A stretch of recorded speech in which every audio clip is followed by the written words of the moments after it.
BBs, it's me, Marjon Carlos, your host and favorite auntie, and you are listening to your favorite auntie show, brought to you by Cash App. And we're back. We're a new kind of advice show that you actually listen to, not as authoritarian as your mother or as infantilizing as your big sis. Think of me as your virtual confidant. Today, we're talking to the man behind the next great American fashion house, Christopher John Rogers, my niece, my nephew, and one of my dearest friends. We are going to be talking about why every fashion girlie wants to be a CJR squirrel, why I can't stop spending my damn money on his clothes, and the state of fashion today. But first, a rant on this week's mess. You know how Auntie loves those. And I'll be answering your burning questions later and giving you plenty of advice, so stay tuned for more.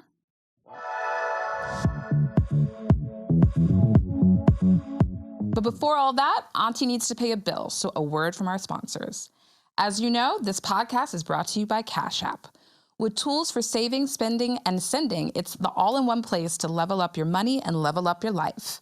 You may know Auntie as a beauty icon today, but BBs, I used to not even invest in a skincare routine. Your girl was out here raw dogging life with bar soap. Can you even believe? I was definitely saving coins, but I was not saving my skin. Instead, I sank all my money into my closet until I was about to be interviewed by a major magazine about my beauty regime. I panicked. I called up my girl, Julie Wilson, who's a big-time beauty editor, and I told her I needed products stat.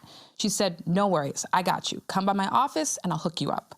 From that day on, I always budget for my skincare regime. I live for luxurious cream or special treatment, and it's paid off in dividends. Not only am I able to be more intentional about how I spend my money, but also how I treat myself.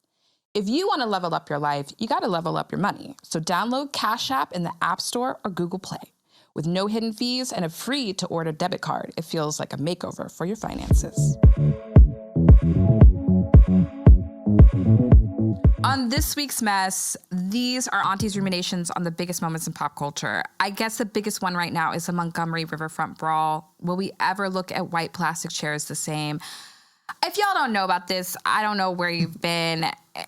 I mean, thank God for the young 16-year-old young buck who jumped into the water after he saw a black man being attacked on a riverfront by what I can only assume were belligerent white frat boys who were mad at him because they parked their motorboat where the Harriet, the irony in that, the Harriet riverboat was supposed to park. They parked their motorboat, which is the caucasity of that, right? So the black guy that worked there was like, you have to move.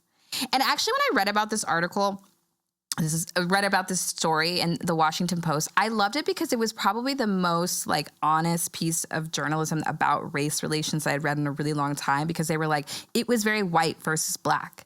And I think in America, we always get caught up, and especially in white media specifically, they get caught up in the semantics of it all. So they're just like, it's racial and not racist. But the Washington Post called it out and was like, it was white people versus black people. And that's what it was. And it turned into a melee for what lasted for just a couple minutes, but seemed like forever. And bitches got stomped. And there were white folding chairs involved, and the cops were called. And what I actually really love in this situation, which is very interesting, I don't know where we're turning a corner in the American judicial system, but basically most people are on, even the judicial side is on the side of the black people, which I thought wouldn't be the case, because you know how they're always trying to lock us up and fuck us over. So I was really shocked by this, but I think this thing that stood out to me the most was that this white woman did get it.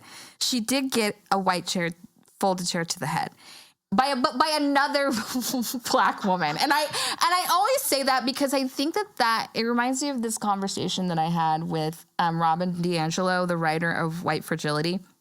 I interviewed her many years ago, and she was talking about how that white women can never be natural allies to women of color or people of color because they're so aligned racially with being white. And I think in this moment, the black woman was trying to wake her up and be like, you're on the wrong fucking side.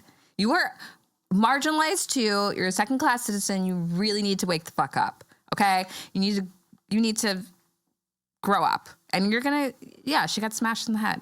I'm not advocating violence as a means to an end, but that's what happened. I wasn't there, but I am saying that if I were caught out there, I hope somebody would come and stomp on somebody for me. That's all I have to say about this week's rant.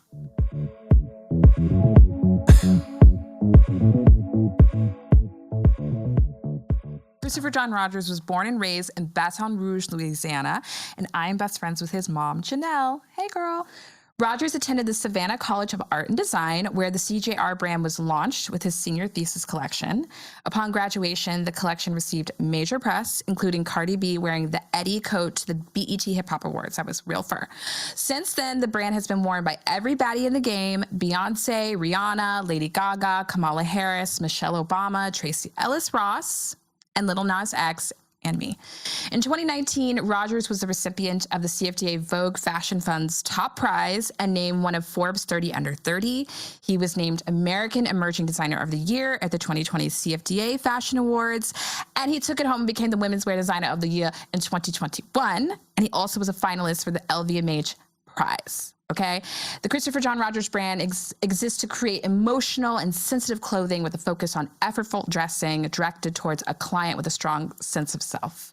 The collection emphasizes quality manufacturing and timeless appeal while encouraging its customers to take up space. Period. You ate that. That was great. That was fab. That was fab. And just for the girlies at home, I am wearing CJR. It's available now at Bergdorf's, Neiman Marcus, Net-a-Porter, McMullen, wherever fine luxury goods are sold. Okay? Period. And without further ado, CJR. Hi. Hi. Good morning. Good morning. I'm good. I'm so glad you're here. Me too. This is really exciting. I'm very excited to be here. It's a little surreal. It is. It is. Surreal. I remember when we did this, we did this on Instagram Live. We did. And I was at my studio or something. You were at home. This was during the pandemic, right? Yeah. Yeah. So full circle. This is all, I'm a pandemic show. And also a post-pandemic show. And I am now a post-pandemic show. Let's talk about that. Let's talk about that. Yeah. Okay. And I haven't seen you since we got back from Cayman's. Really? No. Yeah. Okay. Girl. Period. I mean, I guess it was only a week or so ago. So I guess that's okay. You're like, why? I'm like, I haven't seen you, but I'm here now. What's been going on?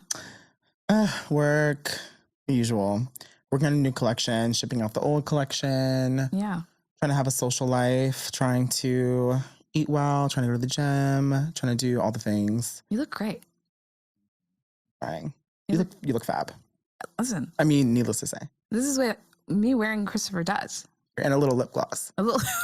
Yeah. Shout out to Ame Colette. Okay. Yeah. No, that trip was so fun. It was really fun.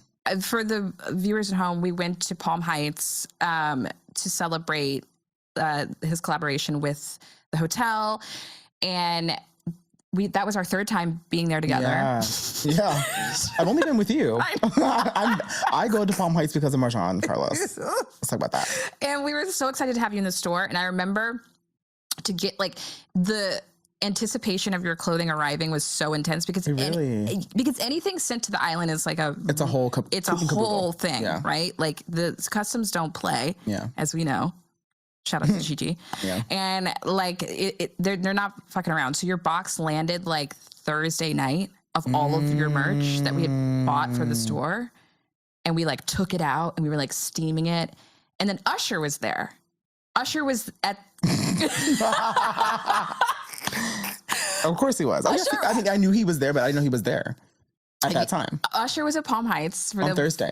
On Thursday at the week that we were there, and he came into Dolores, the store, and whilst people were steaming. Well, no, but he had done a major shopping spree before, and then we thought, let's just send him up CJR pieces to the room and see what he likes. Yeah. And what do you think happened next? The only logical answer is things were purchased. Things were purchased. Oh, that's cool. We were sold out of stuff. Wow. Yeah, the little bralette went really well. Mm-hmm. Right? There were a few pieces that you guys wanted to pre-order, so that's cool. The seersucker. Is that out? Is that gone? Basically, because Usher's wife also wanted that. Wow. And then Sandra bought that too. Sandra bought that. Sandra also bought the hole puncher dress. It was. I think what's his wife's name? I should know her name. That's disrespectful for me to not know. I'm sorry. I don't know. She also bought that dress, I think, the hole punch. Period. Yeah. See, like... So she's feeling the fantasy. She's a CGR squirrel. Yeah. I know. I love that. And I was really excited because I was just excited that a new group of people were like getting to know your designs and like, and it fits so well. Like when everybody was on the beach. It was sickening. Like Chloe King, shout out to Chloe King, came down in a magenta, like taffeta gown. And it was open and she had like a little sports bra, or not like a little bralette and like little booty shorts on. Yeah. And she looked fucking amazing and like lit up. Literally. The beach. And everyone was wearing the sarong because we did a collaborative sarong, which you can purchase on palmheights.com. And me plugging. And let's do it. Let's do it. And it was just like, it was a real fantasy. It was beautiful. It was like, it was meant, your brand was meant for locations. Like that. Yes. Yeah. A fantasy. The fantasy. It was great. I had a really good time. And like, I'm glad that, I love like when we're in, like when we launch with a new partner, because then like the customers who are used to that store's curation get a chance to experience us in a new way if they haven't been exposed to us before. So it's cool to be like in the company of other amazing designers and brands, but also like through that specific lens, which I think is really exciting. It was. And it also gives us a chance to like do things that are more like revealing or show more skin or like are great for warmer weather, because we always kind of do that, but not a lot of our partners always like buy into those stories. So that was cool. That's tea. Yeah. Because you do really sexy. I'm very so well. Thank you. I mean it's very kind of like, I'm wearing no weird clothes. For me. Period. No, but it's also like you're like exposing a lot, but also you're covering a lot. I'm totally covered, but it's like, and it's also about the body. So I don't know. I like a juxtaposition, but I don't really like show off the body or like a lot of skin in my work necessarily. Right. I don't love a mini. I don't love a like. Yeah, they're not a lot of minis. I don't really do that. Yeah. My team has been trying to like encourage me to like try that out, but it just doesn't feel right now to me. Also because like Y2K and everything is so trendy, I'm like, I'm good. Let's pause on the mini. Well, you're not an Instagram DTC brand, so I don't think that people would confuse you with that. No. But I get it. But you do that, and you love a décolletage. You love let's see the clavicle. Yeah. Let's see a little clavicle, a little boob. A little under boob. A little arm, a little under boob. Yeah. Yeah. I love that. I did love that part of the collab and having other people see it, and then like seeing a new side and all the interpretations. Oh, that too. That was so fun. That to me is fun. Like when people get to sort of take something, because at the end of the day, like what I'm doing with my work, hopefully, is like giving people the tools to express themselves as opposed to like being overly prescriptive with a product. So I like when something is convertible, or when someone can sort of like even the dress you're wearing, like you can wear the bralette alone. You could put like a shirt underneath the dress if you're, whatever you're feeling, you can kind of like make it your own thing. And like with the sarong, people were making tops, like skirts, dresses, out of it. And so I thought that was really cool. That was beautiful. I love that. You know what was interesting, because we did have this conversation. I was like, are you okay with this? Like, are you okay with receiving this? Because it was all about you. It was a CJR weekend. The whole weekend was about you. Yeah. And you were like, I'm okay. Like and so I was like, okay, we still have to like maybe work on you receiving the accolades and the flowers that you deserve. Yeah, for sure. Is that something you actively work on every day? Not really. Why? I don't really work on that. Because I don't know. One, there's like a fear. Like I have a fear of becoming like one of quote unquote those designers that's kind of removed from reality. Or what designer? What are you talking about? Girl. What you talking about? I mean, the stories. People coming into the office and like sort of, or not coming into the office. I don't know, just like weird, rude people. So I just try and keep it like low key and humble tease. But I mean, I don't know. It's like, I know that I have a talent and that people oftentimes receive the work that I do positively. I know sometimes people don't. That's fine. But I don't know. It's like I felt like personally the weekend was about like the work in the world more than me, which I would prefer. But I mean, it was a CJR weekend. It was a CJR weekend, and I'm not actively working on it, but maybe I should be. I think so, just because I'm your friend. Yeah. And so First and foremost, I'm your friend. Yeah. And so if I feel like, you know, Chris deserves this, you know, Chris deserves this or deserves more, I'm always going to like be vouching for that. Yeah. I'm just going to be that girl. And I'll be like reviewing shows or reviewing the red carpet. And I'm like, they could have worn CJR. Yeah. Oftentimes they could have like taken a chance and done something interesting, but that's you know, I mean, I kind of would rather something be a little bit polarizing or extreme rather than like safe. So it's like I'd rather be on worse dressed than like no dressed. Personally, that's just me. Have you ever been on worse dressed? I'm sure. I've never. No, I'm sure. It's interesting. Well, never mind. I mean, you've won the Met so many times. That's, you know what? That's also so interesting. It's like, yeah. I'm also like my worst critic where also, I don't know if I'm like touching stuff, but I'm also my worst critic where like people are like, oh my God, that was amazing. You did such a good job. And I'm like, okay. I'm like, it was okay. Or I'm like, it was good. But like, you see all the things that you could have like, you maybe would have changed or whatever.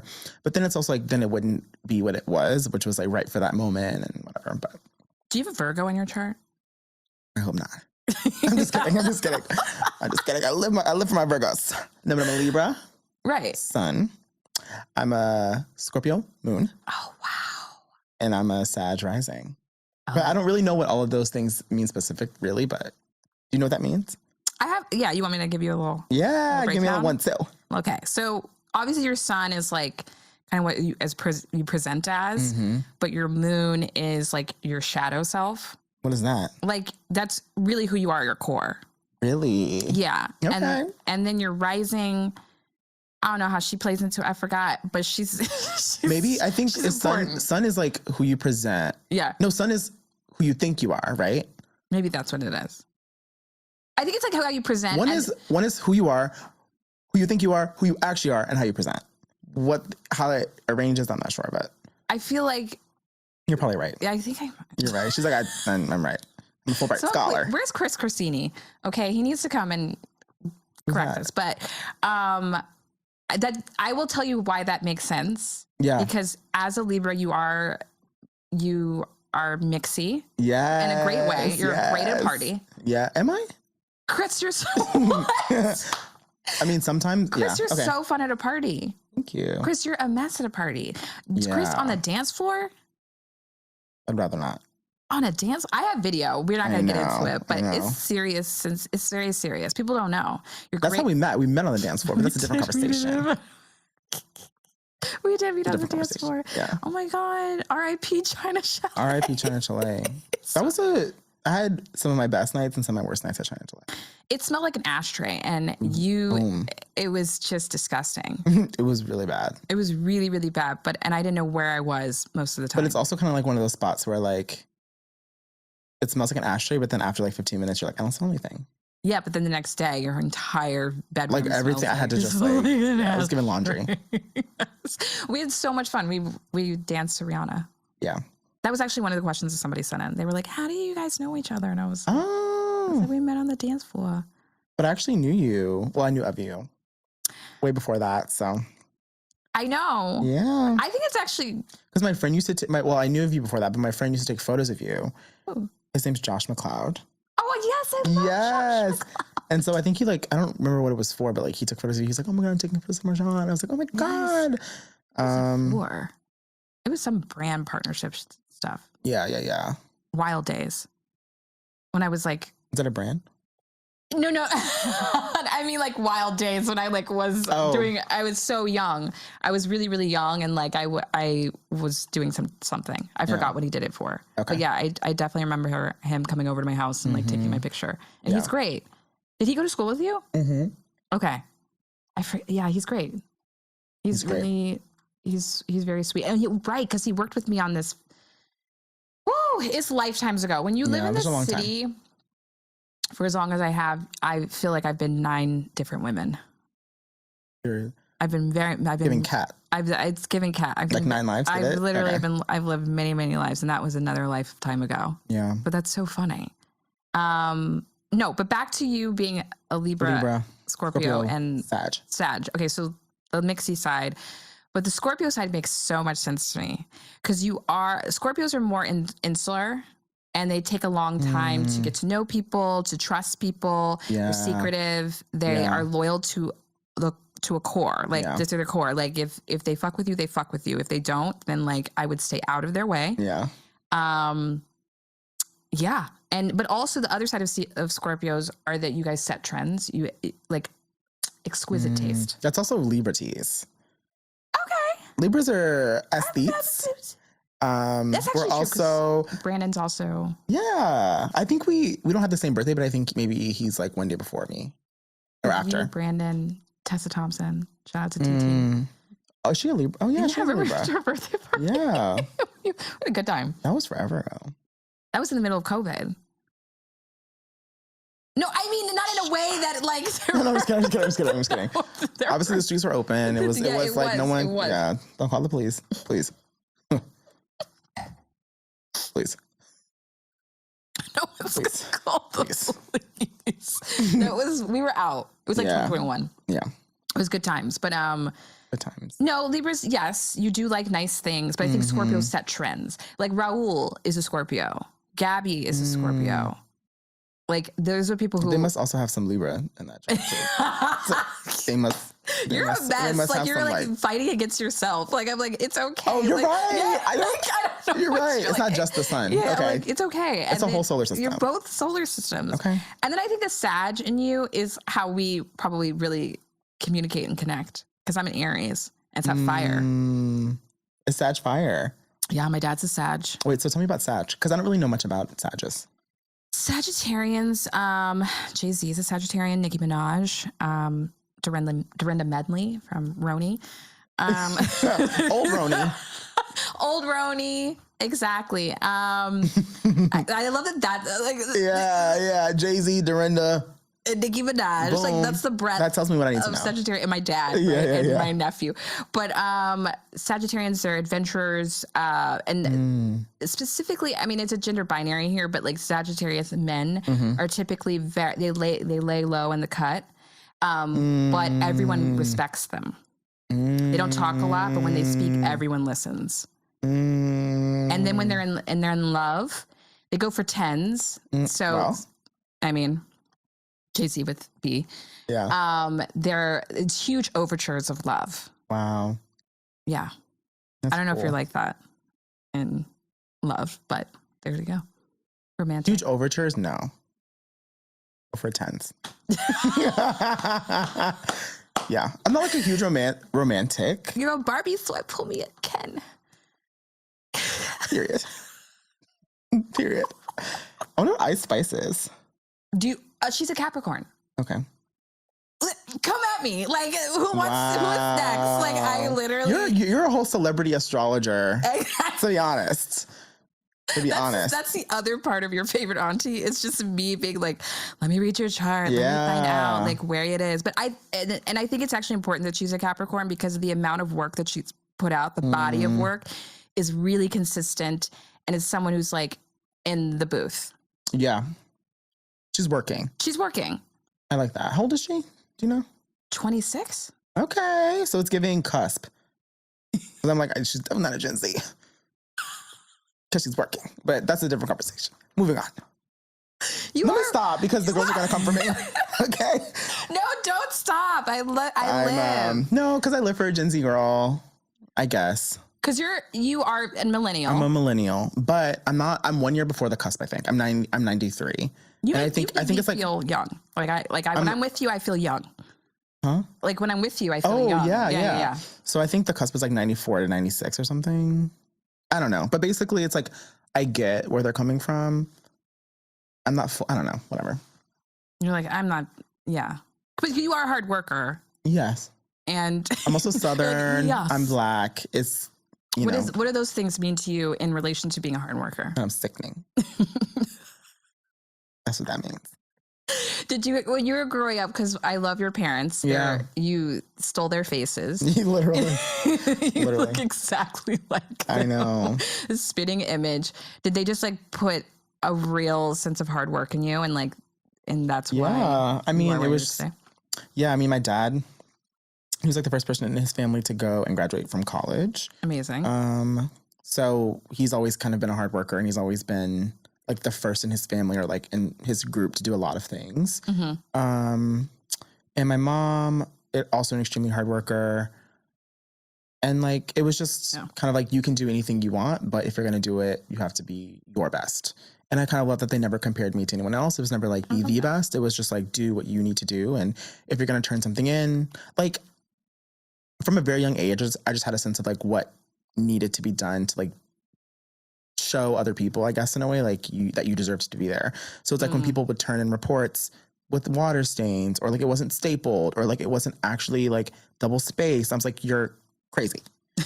So it's like I would staple my stuff. It would always be clean. It would always be fresh from the printer. It would always be in like a nice like folder. Right. You know, it was just like the little things that like make things that like, I don't know, going the extra mile, I think was something that I learned from them.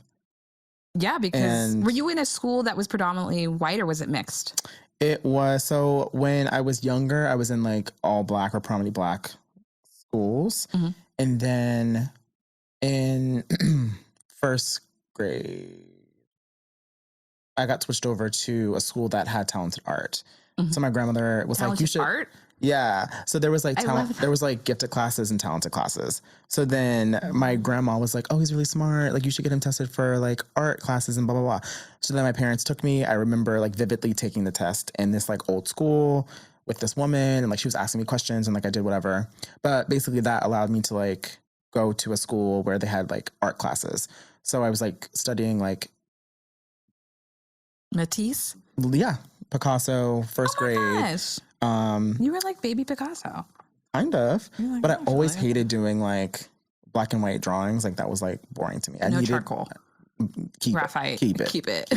Like I needed some color. I needed some mixing. But yeah, so just like learning how to like work hard from them. And I love that you're casually saying this. So you were like a little boy genius and like a savant. I don't know about genius, but savant. Yeah, we can keep that. Yeah. And I love that your grandmother saw that in you. Oh, yeah. And she was like, let's get him tested. Let's get him in these classes where he needs to be encouraged. She was also a teacher. So that was like her profession. So I think she kind of saw that there, I don't know what she saw, but something. And so I feel like she's my angel, always like hovering over me. Oh, what was her name? Albertha. Albertha. I love that. Yeah. That kind of reminds me of my auntie, Sabetha. Beautiful name. It's like, I think she's also from the South. She's from Mississippi. Yeah. And then like my great grandmother was Saretha. Gorgeous. Yeah. So it's like, I think it's like that era. Stunning. Was that time. Albertha, Saretha, Sabetha. It's giving like, esoteric diva. It's giving like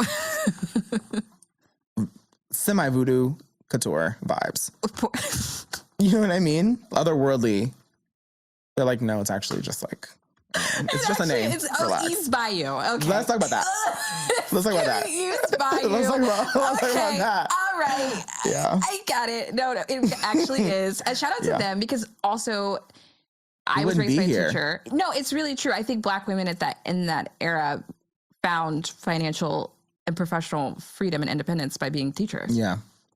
And I come from teachers, and that's why I'm here today. Exactly. So standing here before you. Yeah, sitting here before you. Because I don't think my teachers would have cared if I tested or not. You know. No. So it's like that's so important that they encourage that. Amazing. I love that. Did you go to public school or private school? I went to.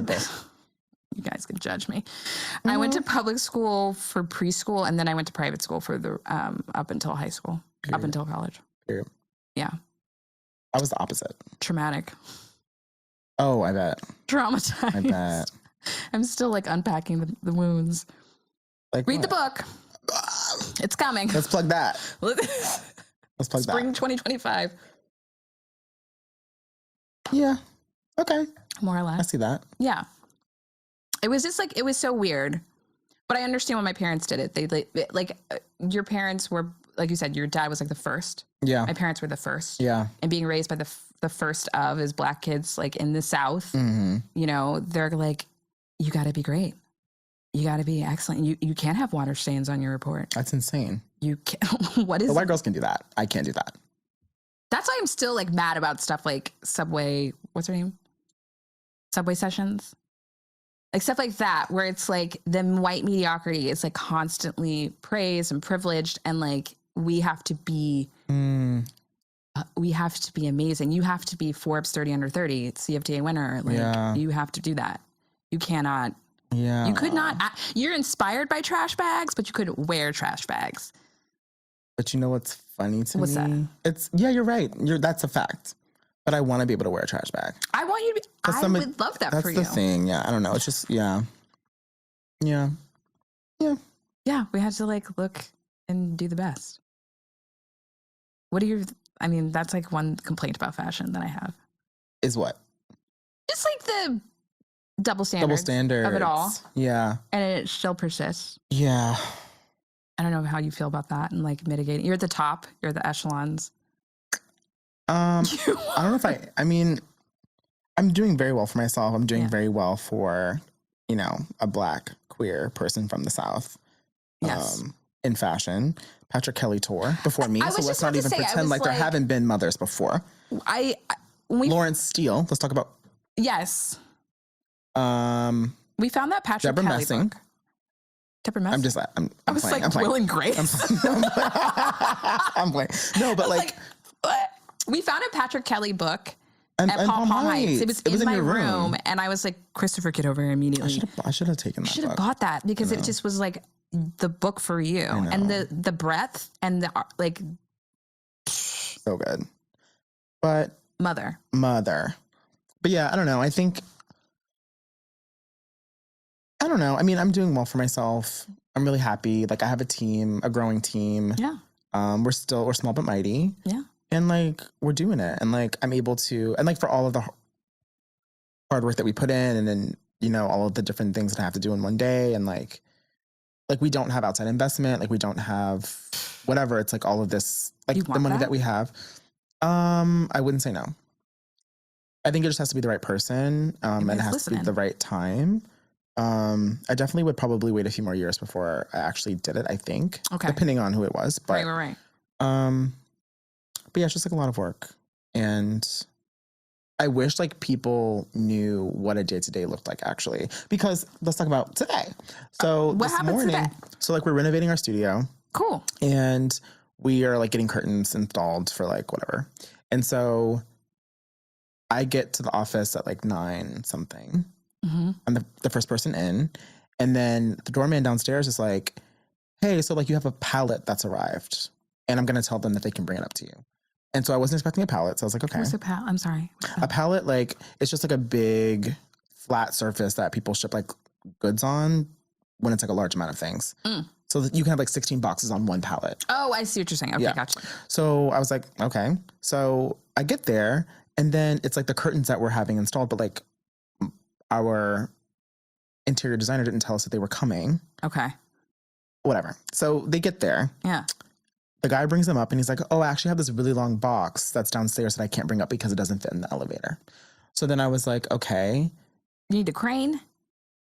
So my thing is like, if I had known this was going to happen, I could have planned for certain people to be here to bring it up for us. Mm-hmm. So basically I had to like we had to talk to the building, and like two people that work with me, we had to take it from like the freight elevator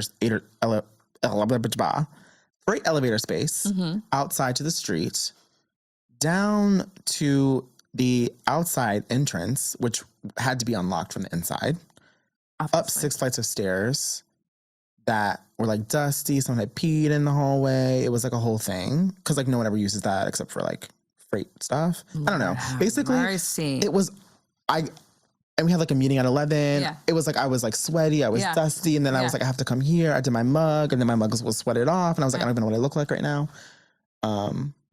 There's a lot that goes into being a designer and as CEO, president, founder that people don't know about and that you want people to know more about. Let's get it unzipped. Being a woman in fashion is hard. Being a Black woman in fashion is very hard. Let's talk about that. Let's talk about that. No, it's very hard. I don't even know where to start. Where do you want to start? Not me interviewing you, but I know. I'm like, where would you like to start? I mean, I don't get. See, this is why I can't have a podcast because I'm ranting. Anyway, I rant all the time. I rant about like the lack of opportunities or like, you know, feeling isolated from a shared sense of community or from, you know, not wondering if I like it enough. Like I love clothes, but do I like fashion enough? So do you ever like wake up and you're like, like I love the clothes that I'm making, but I don't really love all the other shit that comes. Almost every day. Yeah. And it's just, you have to remind yourself like why you're doing what you're doing. Yeah. And because it was never about like adjacency to celebrity or fame or money or whatever. It was like, oh, I love this thing. Right. So it's just like a constant reminder of that in spite of like all of the things that make it difficult, which is easy to say, but it's just like, girl, like, what am I doing? Like, does someone really need another, like, you know what I mean? No. What you're doing is really important. I think we need more. Yeah. Like, I got those pants. Oh, girl, those are so good. And it completely lifted my spirits. I had a horrible day the day before. I got shitty news, and then I, like, got the pants because I use retail as a form of therapy. Yeah. So I'm a capitalist. And I took them out, I put them on, and I was like, oh, that girl. Like, yeah. Exactly. I was like swishing around my room. I was like, yes. And was like, that's what you do. Thank you. That's good. That's always good to be reminded. You know, like, it's not even about me. Like, it's equal parts about like what I want to say, but also like, again, like how people feel. They feel amazing in your clothes. I mean, that's what, like, Usher's wife knows. Period. Everybody knows. And I think that's what's really important. I think that's what I keep in mind. I'm like, I love clothes and fashion for this. Like, the moment where I see something and I have a very visceral response to it, and like, it's you're like, I need this. I don't for me to feel like me. Yes. For me to say the things I want to say. Yeah. Because you don't always get a chance to like say hi to everyone on a subway train, nor do you subway want to. Sessions. But at the, I'm gonna exit. No, because I think I made a point. Yeah. I made a rant. Yeah. About that because You know what? Sorry, I'm interrupting. No. What were you about to say? I don't care about what she wears. Okay. But the only thing that bothered me, which is what's bothering everyone, is her comment about Queens and Harlem. That's what Girl, get out of here. But also say it. Say what you need to say. No, I'm good. I'm drinking Vivian's hair. I'm on. What? Say okay. Is she? No. Anyway, continue. Do you want me to say what you need to say? No, you continue. But maybe I'm going to say what you're going to say. What? But basically, like, her saying that people in Queens and Harlem, which we all know, even if you don't even live here, is predominantly Black and brown, right?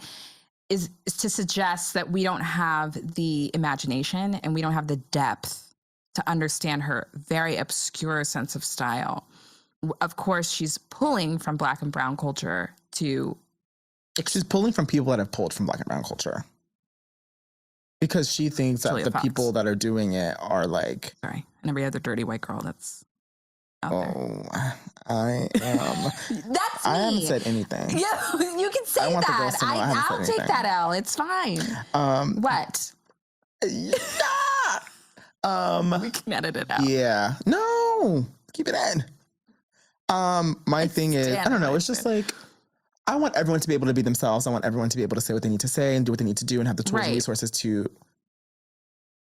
tear. But my thing is like, what's her name? Subway Styles? Subway Sessions. Subway Sessions. If Subway Sessions gets to, as you say, be mediocre, then I need Black and brown girls to be able to be mediocre and have the same amount of success. That's my thing. No, and I agree with that. And if we're expecting, as I said before in my Harper's Bazaar interview that we had done together, if we're expecting Black excellence... That's Vanity Fair. Let's rewind it back. As I said in my Vanity Fair interview that I did with you. It was the middle of COVID. It's fine. If we're expecting Black excellence, then I need everyone to be excellent. No, I agree with that statement. And I think it rings very true now. And I think that is actually very much the point, because it's like, why am I expected to spend hundreds of thousands of dollars on clothing just to be to look appropriate in an event Yeah. and accepted in an event, or even, you know, given some attention, or like thrown a brand deal or something to that effect. And they're not. Yeah. And it's like, I don't always want to do what I do. I don't always like it razzle dazzled or whatever. Yeah. Like, why can't I just wear whatever I'm feeling at that moment? But I understand that that's required of me. But I also wonder if that's like the vibe though. I wonder if that's the vibe. Like, is it, oh, actually I'm going to tear giving what I want to give today. And that's, I do tear at the bodega, you know, but I think it goes back to your larger point around like when you said that you were a little kid and like you did not have water stains on your reports that you handed in. You had a folder and it was like collated and like it probably color coded most likely. And like you were. And I think that also goes to like a sense of like put togetherness, right? Right. Like I'll go, in some of my reviews that people have like written about my work, there's always this like propensity to say that the things that I do are for people who live on the Upper East Side, or like there's a certain polish to my work. There's a certain like whatever. And it's like sure, I make clothes that are actually finished and that you can wear and that look like the price that they are. Yeah. But it's like there's so much more to the work than just like it trying to, I don't know, like, you know what I'm saying? I think there is an affinity for things to be as complete and resolved as possible, but it's no longer for me about like needing white people or certain people to like think that I can do what I can do. It's more of like, oh, I've done it. Yeah. That's it.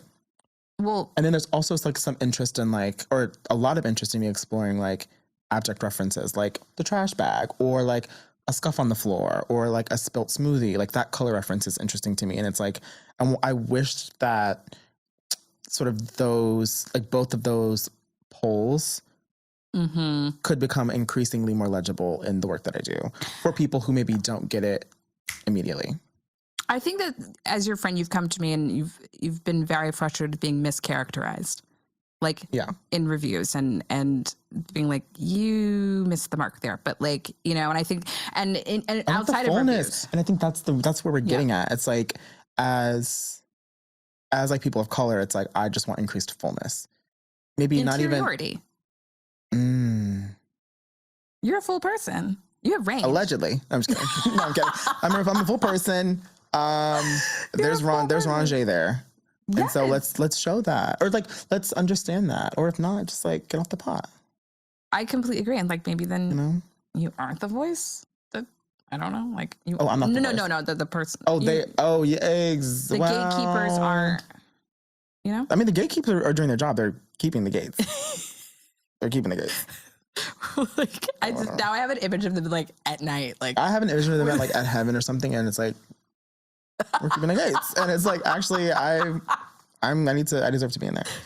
Mine's more like Game of Thrones. It's like very moat. There's a moat, and it's coming up. Like it's going like that. That makes sense. It's giving. Yeah. I'm like, whoa, what the fuck? I just got here. They're like, that's nice. Yeah. That girl right there, the trash bag. Yeah. Come on in. There's something I wanted to ask you about, and I thought it was interesting. Uh-oh. No. Just trying to segue. No. So my question to you, I saw something on TikTok, and they were like, oh, you know, Chris doesn't act like himself, like when he's out and about. And I was like, why did your eyes just get big like that? I know what you're talking about. No, because I was really taken aback by that, because I feel like we all have to peacock in the fashion world, but like, how do you mitigate it? Because I was like, I wonder how that was so specific to you, because I feel like everybody acts like personas. I think sorry to cut you off. I think it's because people are interested in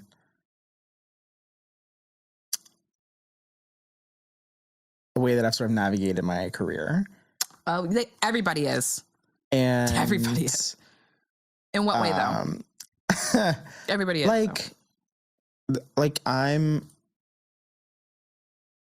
again, if we're talking about the report that was stapled properly, that was presented perfectly, I know what I need to do in certain spaces to sort of like move forward in my career in the way that I would like to. Mm-hmm. And so I make that choice to do that. Mm-hmm. You don't have to. And so some people don't want to play the game, or some people don't want to sort of like move in a certain way. And that's fine. Mm-hmm. But it's like the fact that like I can do both. Like, again, Yes. there's multiplicities to, you know, the way that I move. And so I think people are kind of confused as to how I can do that. Or maybe they're sort of like, not resentful, but sort of like, I wonder if I would have done that, how my Right. career would have been. Right. It's also like different place, different time. So different person. So I don't know. But Yes. I don't know if that answered your question, but. No, you did. I asked you how you mitigated like the fashion industry, and like, because I think that, you know, when you're in these rooms, you have to be like, it's a job, it's work. It's work. I always remind personal. I mean, of that. it is personal, but. Of course. Work is personal. Ooh. I've never been a person who's like, it's just business. Yeah. I'm like, fuck that. Like, I'm with you like 8 hours a day. You're an Aries. I'm a crazy ass Aries, yes. And so, no, I get it. Yeah. And so, I'm a Sag. you're not. Okay. You're a mixy. I'm Nicki Minaj. I'm a Mixie Leaves. You know, someone's gonna be like in the comments, be like, "A rising is Auntie. Yeah. You should know this." Da, da, da, da, da, da, da, da. And I can be like, "Okay, I got you." Got you. No, but I feel you. I totally feel you. You know what I like to there's this reference of a Beyonce Pepsi commercial where she like sees herself in different And she mirrors. goes, psh. Yeah. But she sees herself as like Crazy in Love, Beyonce, and then she sees herself as like Austin Powers, Beyonce, and like all these other different Beyoncés.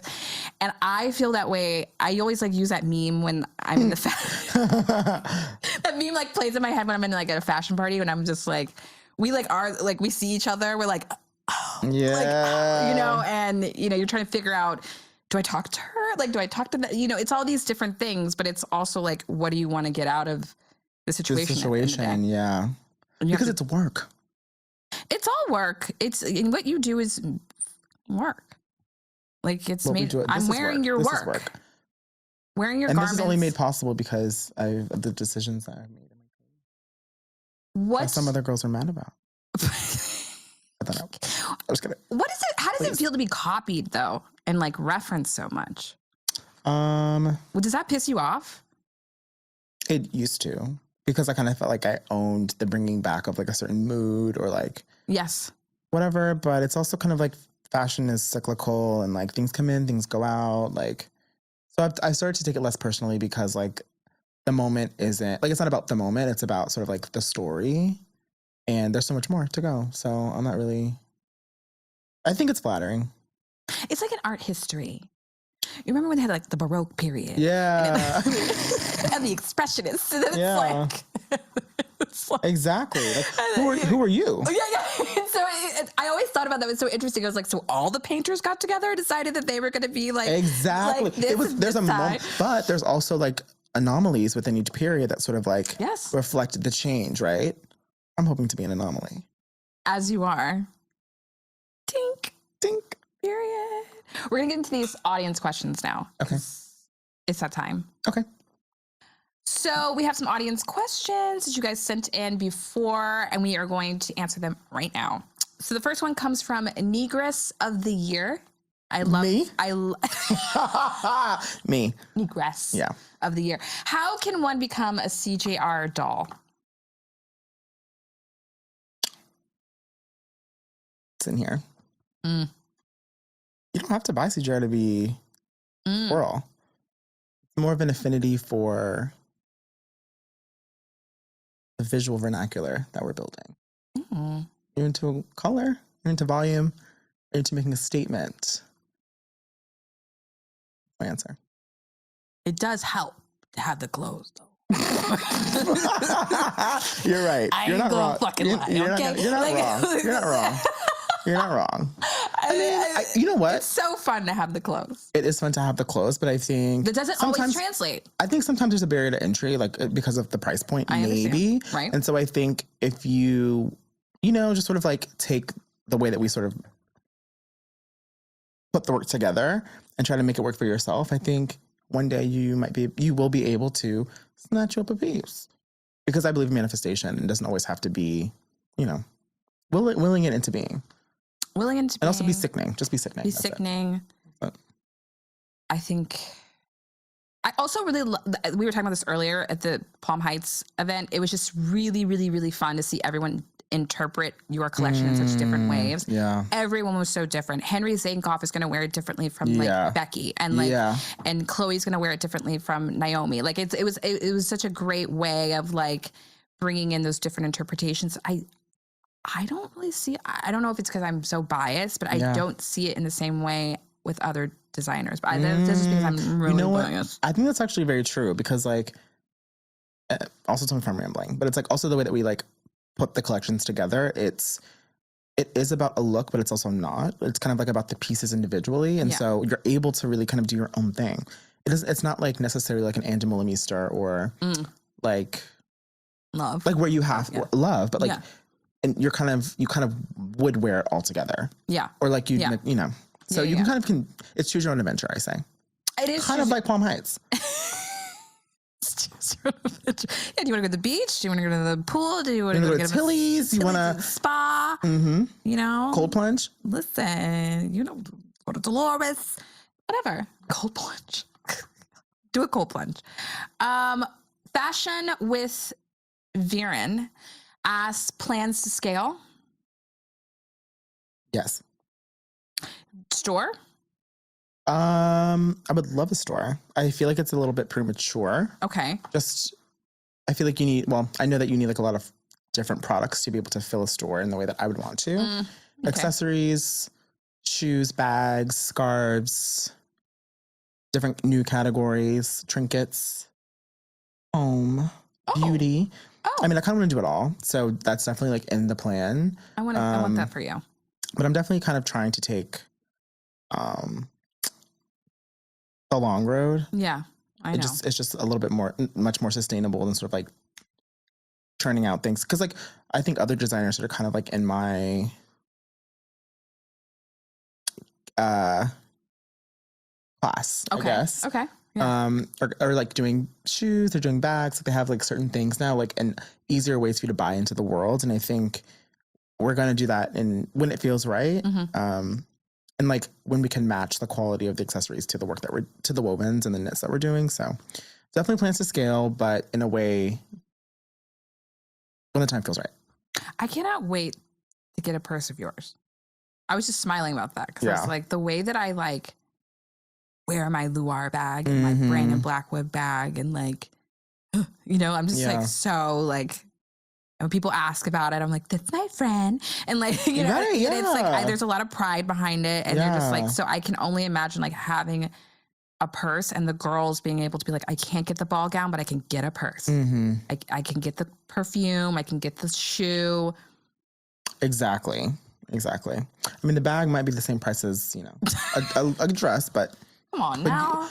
But for people who can't wear the dress again and again, it's like you can wear the bag every day. This is very, the cost very per true. wear, it's very different. The price might be the same. But we love our girls. We want to be able to give them tools. So. Poor Uncle, man. Oof.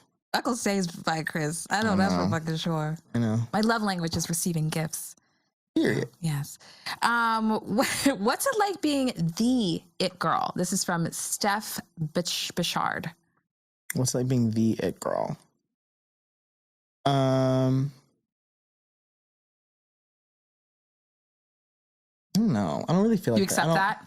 I was supposed to ask. Do I accept that? Sure. I mean, yeah.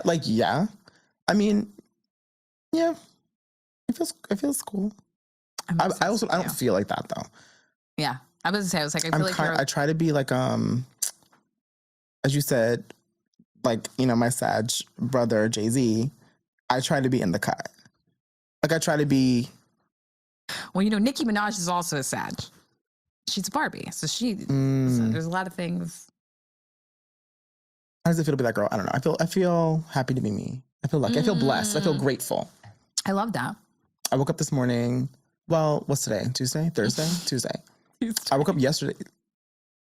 The day before, I dabbled in the mushrooms Yeah, on period. Sunday. Monday, I woke up and I was like, I am so grateful Yay. to be me and to be alive. I'm very blessed. So I feel blessed. I love that. It actually really fills my heart when I hear other people saying how happy they are. Yeah. You know, like, not to make this about myself, but I like do suffer from depression. So I love to hear other people who really are grabbing life and really like holding on and embracing it. So that makes me feel really warm inside. Love. That you Because that's see something that I saw on TikTok. It's like, well, and also everywhere, but you know, just being grateful is like a nice exercise. And just even if you aren't feeling it, just saying it. Yes. Pretending, manifesting. Pretending. Dreaming. Brianna told us to pretend. Like there's just so much, right? I get it. Yeah. And I keep a gratitude journal as well. Do you do any of that type of stuff? Like manifestations or gratitude? No. No? Well, no, but long story short-ish, when I was in college, I like wrote down my top 20 things that I wanted to do in the next 5 years or whatever. Mm-hmm. Or top 20 things. 5 were like what you needed to, like really wanted to happen. And the rest were like things you were just kind of manifesting. Yeah. I think all of them have happened. Sickening. Everybody tonight, you need to light and I a put it candle. on my wall and like I looked at it every day before I left my room. So. I live for that. You need to light, I'm telling you, light a candle and do this tonight. And like, and also do a Epsom bath. Let's do that. To manifest. Courtney, but it's with a 0, not a O, asks suggestions for building a luxury closet without a luxury salary.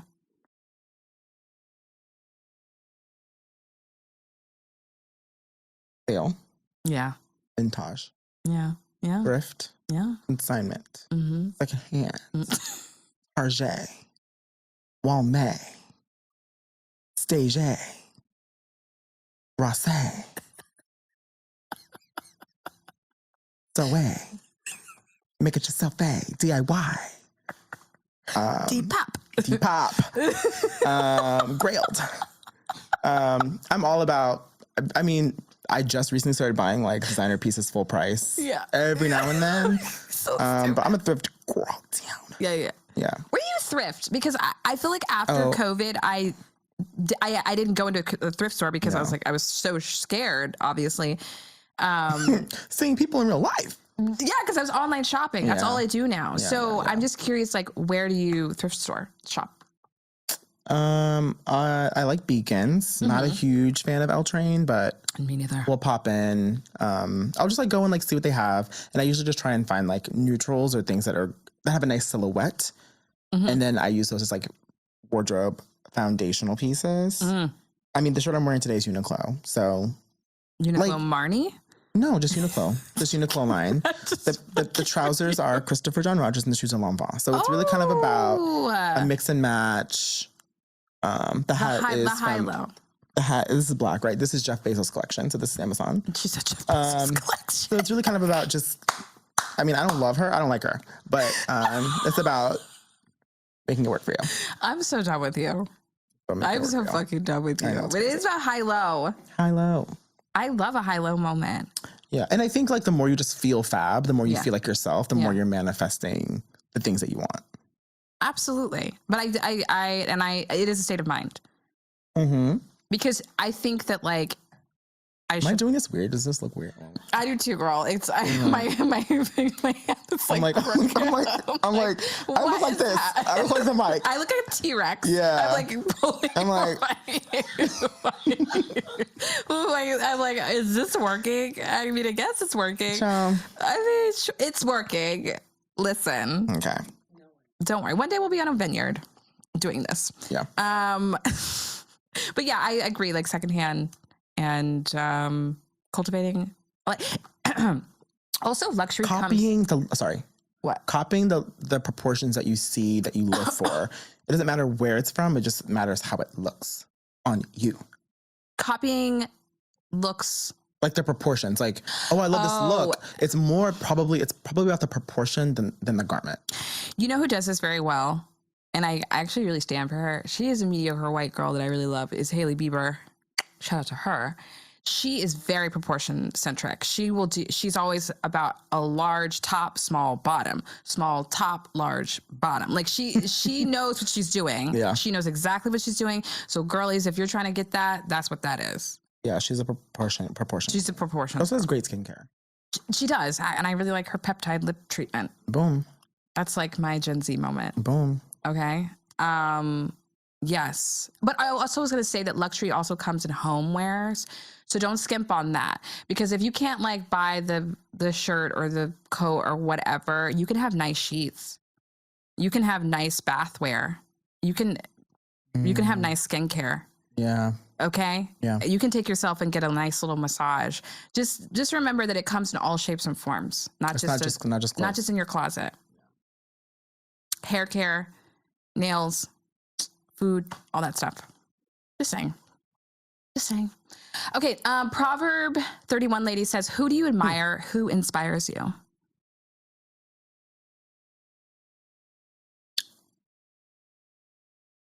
My friends. Okay, I was like, if you said me, Marjon. like, that's lazy. No, I think like, wait, who? I'd be like, that's lazy.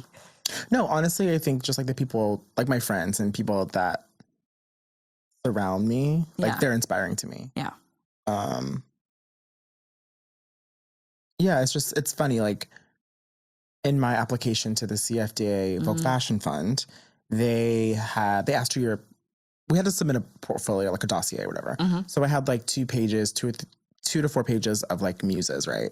And like I printed out various people whose personal style I really loved. And like, it's interesting because almost all of them are like my friends or people in my life now. So it's like, that's also like a way to manifest. I don't know, a way to manifest as well. But yeah, who really inspires me are like the people, my friends, people who wear the clothes, like average people who like tag me on Instagram, or like normal people, not always a celebrity, right? You know, so yeah. I love that. I think I like real people with real style and real points of view. I have real things to do. Real things to do. Here. Jobs. Children. Responsibilities, bills, okay. Rent. But still find a way to like look fat. A mortgage. You know, if you're that kind of girl. No, I agree. Pets. Picking up poop in Prada. That's dog moms. Dog dads. Dog parents. That's who I admire. Hey, kitty girl. What's your girl? You know that song? RuPaul. Oh, it sounded like, hey, girl. Hey, got your mom. Sorry. Oh.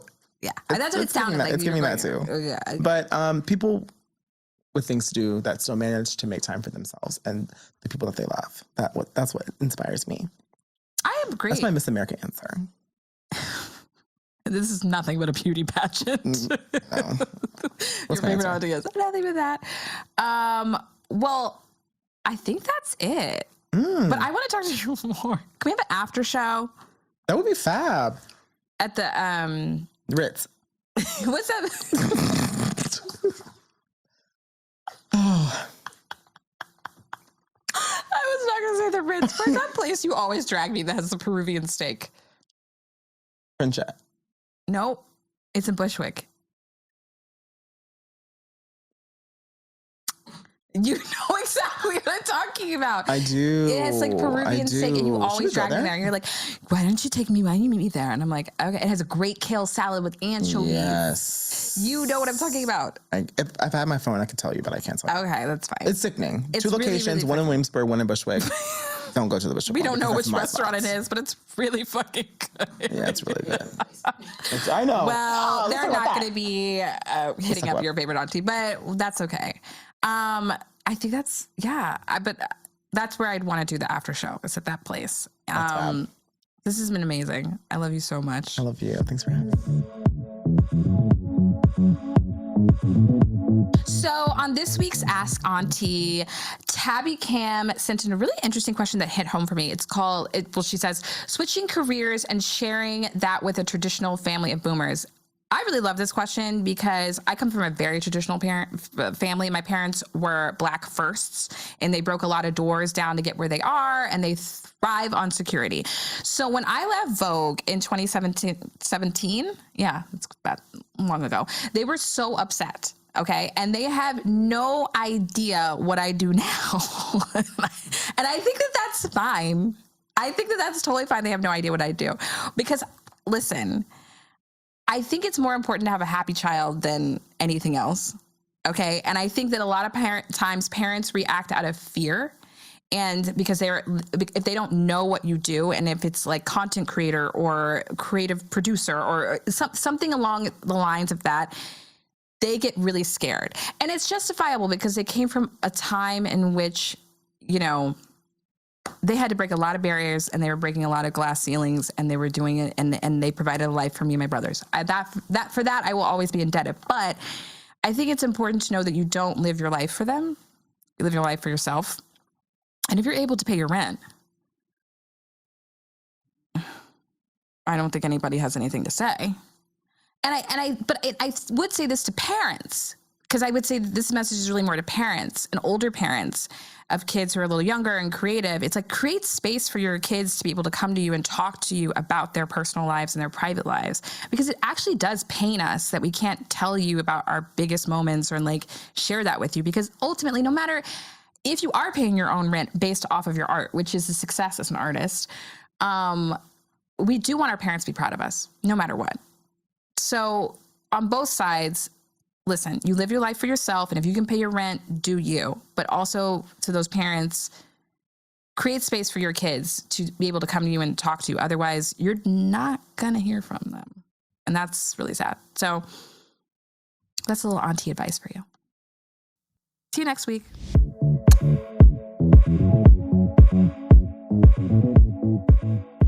Well, that's it, folks. Thank you so much for joining me today. And I hope you are walking away with plenty of nuggets to sink your teeth into.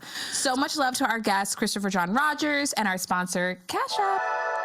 Your Favorite Auntie is produced by Nerenda Eid, and our editing is provided by Full Court Studios.